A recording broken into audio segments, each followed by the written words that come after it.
আপনি ব্যাংক বা আর্থিক প্রতিষ্ঠান থেকে ঋণ গ্রহণ করলেন, কিন্তু আপনি ব্যাংক বা আর্থিক প্রতিষ্ঠানের ঋণ সময়মতো পরিশোধ করতে পারলেন না। এক্ষেত্রে ব্যাংক প্রাথমিক অবস্থায় আপনার বিরুদ্ধে চেক ডিজঅনারের মামলা দায়ের করে থাকে। ব্যাংক চেকের মামলার বাইরেও আপনার বিরুদ্ধে অর্থহীন আদালতে অর্থহীন মামলা দায়ের করতে পারে।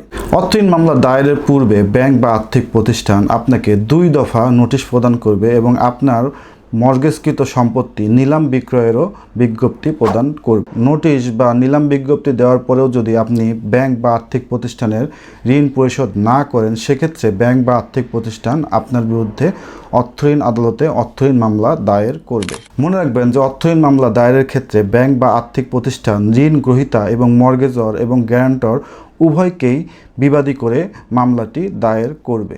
অর্থহীন মামলার রায়ে যদি ঋণ গ্রহীতার নিকট হতে ব্যাংক বা আর্থিক প্রতিষ্ঠান তাদের পুরোপুরি ঋণের টাকা আদায় করতে না পারে, সেক্ষেত্রে গ্যারান্টর বা মর্গেজর বা বন্ধকদাতাদের সম্পত্তি ক্রয় করে সেখান থেকে ব্যাংক তার পাওনাকৃত টাকা আদায় করবে।